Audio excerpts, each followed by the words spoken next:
Here are some exercises you can try if you are trying to build up your pelvic floor. First thing you need to do is know that you're turning your pelvic floor on. So usually if you turn on your transverse abdominis, so your deepest layer of your abs, your pelvic floor usually turns on at the same time. So to test that, just lie down on your back, press your hands into the soft fleshy part just above your hips, and cough, and you should feel the muscles tense up underneath your fingers. That's your transverse abdominis. So try and hold those muscles on, and your pelvic floor should be turning on at the same time. When you're doing whatever exercise, particularly with these ones, these are just beginner exercises if you're just starting out. The first one you do, hold your transverse abdominis on, your pelvic floor muscles on, and just lower one knee down slowly and back up. Now sometimes you might be unsure if you're turning your pelvic floor on or your transverse abdominis, so change the position.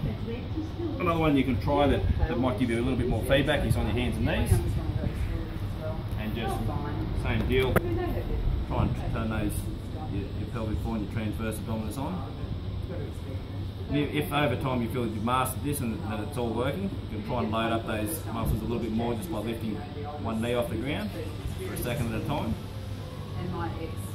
So once you think you can do this for 10 repetitions, you'll be ready to move on to the next progression.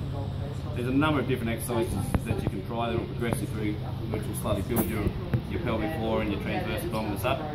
But don't move on to the next level until you can do 10 repetitions of whatever level you're at without your pelvic floor turning off.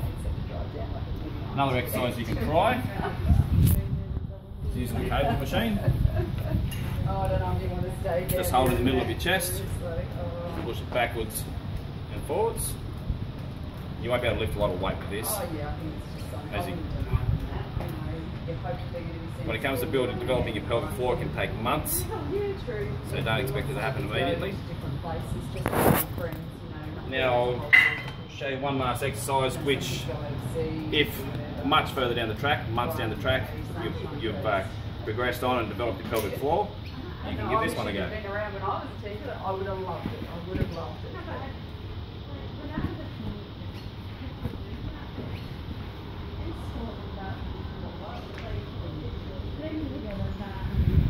Yeah.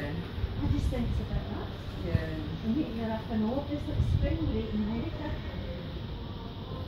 That wouldn't work. Just be aware, if you do progress too quickly through the different exercises, you can regress and possibly give yourself a prolapse. So just take your time, give it plenty of time, because that's usually what it takes.